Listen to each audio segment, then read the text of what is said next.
Hello friends, आज हम बात करेंगे इंपॉर्टेंट टॉपिक के बारे में। आज हम बात करेंगे एसिडिटी के बारे में। एसिडिटी एक बहुत कॉमन सिम्टम है। ज़्यादातर लोगों ने लाइफ टाइम में हमेशा इसे महसूस किया होगा। कभी ना कभी छाती में जलन होने का एहसास होता है, एसिडिटी होती है। ज़्यादातर हम तेल मसालेदार वाला जब भी कुछ खाते हैं तो एसिडिटी होती है। आज हम बात करेंगे एसिडिटी क्या है, कैसी है, किस कारण से होती है, क्या इसके कॉजेज़ हैं, क्या इसके प्रिवेंटिव फैक्टर्स है, कैसे डायग्नोज करते हैं और कैसे ट्रीट करते हैं। ब्रीफ ओवरव्यू या ब्रीफ डिस्कशन इस बारे में करेंगे। हमने ऑलरेडी एसिडिटी को हार्ट के पेन से कैसे डिफरेंशिएट करते हैं, एसिडिटी में कौन से फूड स्टफ अच्छे हैं, कौन से फूड स्टफ बुरे हैं, ये सारे वीडियोज ऑलरेडी किए हैं जो कि आप मेरे चैनल पर देख सकते हैं। तो आज हम स्पेसिफिकली बात करेंगे एक ओवरऑल जनरल डिस्कशन पर एसिडिटी क्या होती है और क्या सिम्टम्स इसके होते हैं।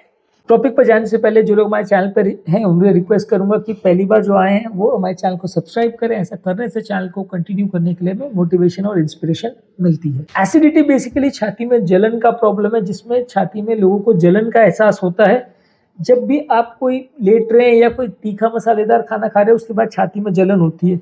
एक चीज़ ध्यान रखना जरूरी है कि हार्ट के पेशेंट में भी छाती का जलन हो सकता है। हालांकि डिफरेंस ये है कि हार्ट के पेशेंट में साथ में सांस का तकलीफ, घबराहट, पसीना, बेचैनी हो सकती है। हार्ट के रिस्क फैक्टर्स होंगे और चलने फिरने पे जलन बढ़ेगी और साथ में सांस फूलेगी, छाती में भारीपन लगेगा, तो वो हार्ट का होने का चांस ज़्यादा है।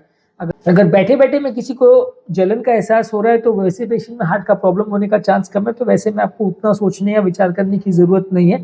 पर चलने फिरने में अगर सांस फूल रही है और छाती में जलन हो रही है तो cardiac evaluation at least echo treadmill इतना करा ले, ज़रूरी है।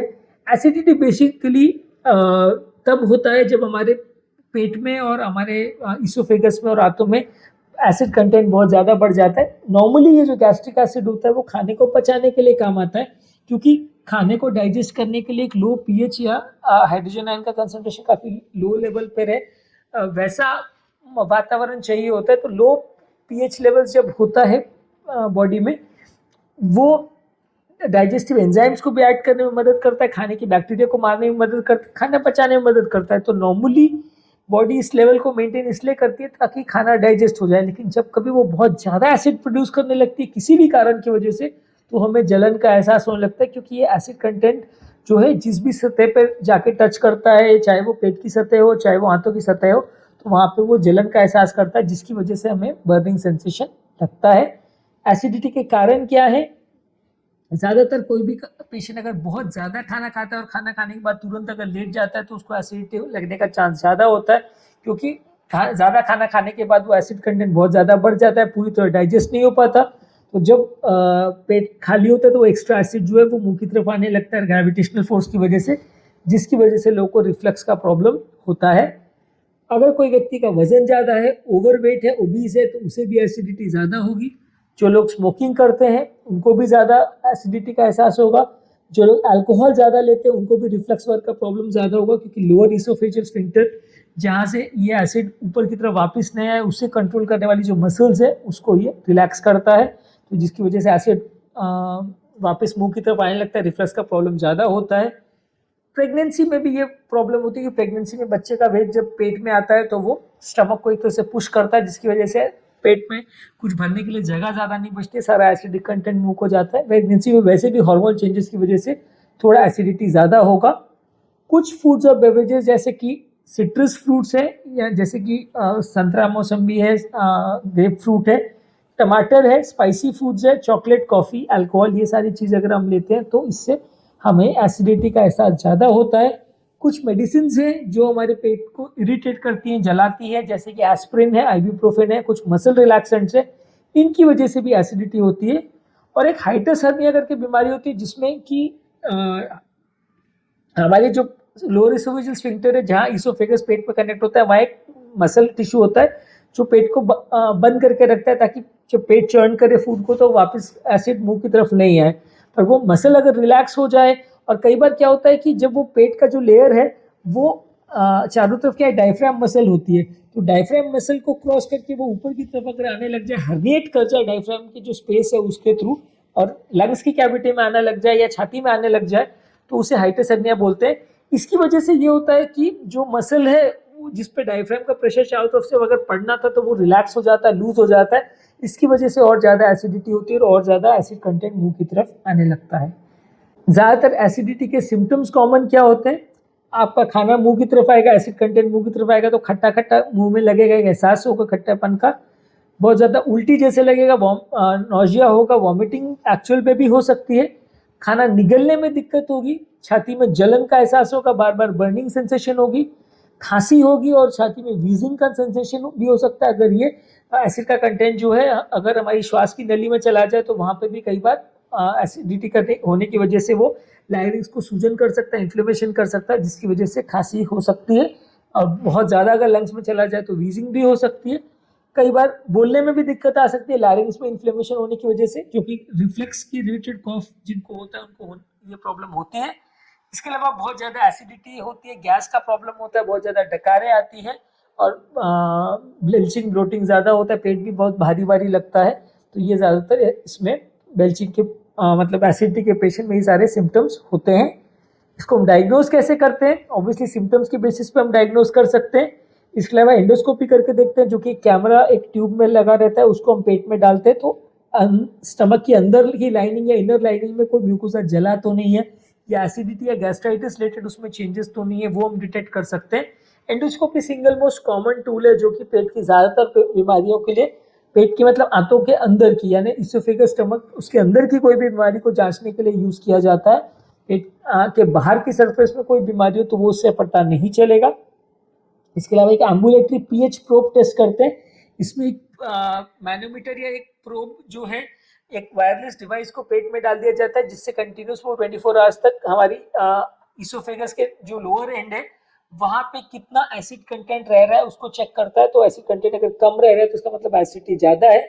इसके अलावा इसोफेजियल मैनोमेट्री कर सकते हैं, जिससे कि इसोफेगस यानी अन्ननली के मसल्स की कितनी टाइटनेस और कितना कोऑर्डिनेशन है, अलग अलग टाइम पे वो खाने को ठीक से पुश कर रहे हैं कि नहीं, टाइटनेस मेंटेन रख रहे हैं कि नहीं, वो चीजें चेक कर सकते हैं। इसके अलावा एक बेरियम स्वॉलो टेस्ट कर सकते हैं, जिसमें एक रेडियो पे मटेरियल होता है बेरियम करके, उसको पिलाया जाता है पेशेंट को।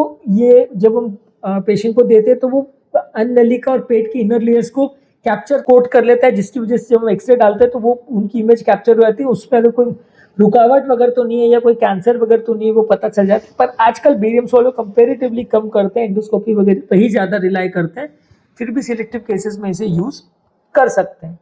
लास्ट में हम बात करेंगे कौन कौन सी चीज़ें करने से आपको एसिडिटी का प्रॉब्लम कंपेरेटिवली कम होगा, कौन कौन सी लाइफस्टाइल चेंजेस करने से आपको फायदा होगा। सबसे पहले वो चीज़ें जो एसिडिटी को बढ़ाती हैं उन चीज़ों को कम रखिए। वो फूड प्रोडक्ट्स या बेवरेजेस जो एसिडिटी को बढ़ाते हैं उनको कम रखिए। तला तीखा मसालेदार कम खाइए। बहुत छोटे छोटे मील्स और ज़्यादा फ्रीक्वेंसी के साथ मील्स लीजिए। बड़ा मात्रा में आप एक बार में ज़्यादा खाना खाएंगे तो आपको एसिडिटी ज़्यादा होगी, कम मात्रा में चीज़ें खाएंगे तो एसिडिटी कम होगी। स्मोकिंग को बंद करना है, अल्कोहल को बंद करना है, वजन लूज करना है, मोटापा बिल्कुल नहीं होना चाहिए। इसके अलावा नेक्स्ट है कि रात को सोते समय जो बेड का सिरहाना है या जिस साइड पे आप सर रख के सोते वो हेड को नीचे पत्थर रख के 6 से 8 इंच आपको ऊपर एलिवेट करके रखना है। तो इससे आपको कंपेरेटिवली ग्रेविटेशनल फोर्स की वजह से जो एसिड कंटेंट मुंह की तरफ आता है वो कंपेरेटिवली कम हो जाएगा। इसमें सर के नीचे तकिया रखना उतना इफेक्टिव नहीं है, क्योंकि सर के नीचे तकिया आप रखते हैं तो एक गले के प्रति एक एंगल बन जाता है, जिसकी वजह से आपको उल्टा चोकिंग होती है और उतना अच्छा नहीं लगता है। इससे ज़्यादा अच्छा है कि आपको पत्थर रख ले सर के बेड के सिराने की तरफ, तो वो ज़्यादा इफेक्टिव है कि पूरा बेड ही एक तरह से एलिवेट हो जाएगा, तो एसिडिटी कम होगी। इसके अलावा आप एंटासिड्स ले सकते हैं जो कि एसिड कंटेंट को न्यूट्रलाइज कर सकते हैं। अलग अलग तरह के एंटासिड्स अवेलेबल हैं, आप इसमें जो भी कंफर्टेबल हो ये ले सकते हैं। इनोवगर भी एक तरह से एंटासिड्स ही है, लेकिन वो बेसिकली सोडियम बाइकार्बोनेट होता है जो कि एसिड के साथ रिएक्ट करके वहाँ पे नमक और कार्बन डाइऑक्साइड बनाता है। इसके लेने के बाद काफ़ी गैस का एहसास भी होगा लोगों को। इसके अलावा प्रोटॉन पंप इनहिबिटर्स ले सकते हैं जो कि सबसे कॉमन दवा है एसिड कंटेंट के लिए जो यूज़ किया जाता है। इसमें राबिप्रिजोल, पैंटोप्रिजोल, इसोमिप्रिजोल, ये अलग अलग तरह की मेडिसिन आती है। इसमें जो भी आपको कंफर्टेबल लगे सब एक बराबर ही आप किसी को भी यूज़ कर सकते हैं। दिन भर में एक बार लेने से ये एसिड के प्रोडक्शन को बंद कर देता है या कम कर देता है, तो इसमें एसिडिटी कम होती है। काफ़ी सेफ दवा है, कुछ खास साइड इफेक्ट्स इसके नहीं है। इसके अलावा H2 रिसेप्टर ब्लॉकर जिसमें रैनिटिडिन, फैमोटिडिन काफ़ी कॉमनली यूज होती है। ये पेट में जो हिस्टामिन रिसेप्टर्स है उसको कम करती है, जो कि एक सब्सटेंस है, एक रिसेप्टर है जिसकी वजह से एसिड ज़्यादा बनता है, तो उसको कम करती है। तो ये कंपैरेटिवली एसिड प्रोडक्शन कम होता है, लेकिन ये उतना ज़्यादा स्ट्रॉन्ग नहीं है जितना कि आपका प्रोटॉन पंप इनहिबिटर्स है। इसके अलावा प्रोकाइनेटिक्स यूज़ कर सकते हैं। प्रोकाइनेटिक्स बेसिकली ऐसी दवाई होती है जो खाने को नीचे की तरफ पुश करती है और उनको एसिड रिफ्लक्स या एसिडिटी होने का प्रॉब्लम या खाना वापस मुंह की तरफ आए, वॉमिटिंग वगैरह, उसको कम करती है। ये मेडिसिन को आप लेने से पेरिस्टाल्टिक या आंतों के मूवमेंट को प्रमोट करती है, जिसकी वजह से खाना नीचे की तरफ शिफ्ट होता है। इसके बाद भी अगर किसी को प्रॉब्लम है, बहुत ज़्यादा अगर इश्यूज है, तो हाइटस हर्निया वगैरह का खासकर अगर इशू है तो सर्जरी करके लोअर एसोफेजियल स्फिंक्टर को टाइट किया जा सकता है और हाइटस हर्निया अगर है तो उसको रिपेयर कर सकते हैं। इसके अलावा जो लोग को भी अल्कोहल का आदत है उनको अल्कोहल बंद करना चाहिए। मेंटल स्ट्रेस अगर किसी को है तो मेंटल स्ट्रेस को बने जितना कम रखना चाहिए। जितना मेंटल स्ट्रेस आपका कम होगा, योगा, मेडिटेशन या ब्रीदिंग की एक्सरसाइज वगैरह करने से आपका मेंटल स्ट्रेस कम होगा। तो ये सारी चीज़ों को अगर आप करोगे तो कंपैरेटिवली आपका एसिडिटी का प्रॉब्लम कम हो जाएगा। अगर इसको लंबे समय तक अगर आप अनट्रीटेड छोड़ दोगे तो अन्नली में अल्सर्स बन सकते हैं, अन्नली में इसोफेजाइटिस हो सकती है, पेट में भी अल्सर्स बन सकते हैं, पेट की नली भी खराब हो सकती है, वहाँ पे भी गैस्ट्राइटिस की वजह से चेंजेस आ सकते हैं। बहुत लंबे समय तक उसको अनट्रीटेड छोड़ दो तो वहाँ पे बैरेट्स इसोफेगस या कैंसर भी हो सकता है, जो कि डेंजरस है। तो इसलिए लंबे समय तक इसे अनट्रीटेड नहीं छोड़ना चाहिए। हालांकि कैंसर बिल्कुल लास्ट स्टेज में बनता है, पर इसे अनट्रीटेड छोड़ने में थोड़ा सा नुकसान हो सकता है। तो आज बेसिकली हमने एसिडिटी के बारे में बात की। एसिडिटी क्या होता है, कैसा होता है, किसको होता है, इसके क्या रिस्क फैक्टर्स है और क्या ट्रीटमेंट है, इस बारे में बात की। यदि इस टॉपिक को संबंधित आपकी कोई कमेंट्स, क्वेरी, सजेशन है, कोई और टॉपिक्स पर आप चाहते हैं वीडियोस बनाएं, कोई पेशेंट रिलेटेड क्वेरीज है, तो नीचे कमेंट सेक्शन में उनके बारे में बताइए, हम उन्हें कवर करने का प्रयास करेंगे। अंत में मैं डॉक्टर नवीन अग्रवाल तहे दिल से आपका शुक्रिया अदा करूँगा कि आपने इस टॉपिक को अंत तक देखा। जो लोग हमारे चैनल पर नए हैं उन्हें रिक्वेस्ट करूँगा कि चैनल को सब्सक्राइब करके हमें सपोर्ट और सहायता दें।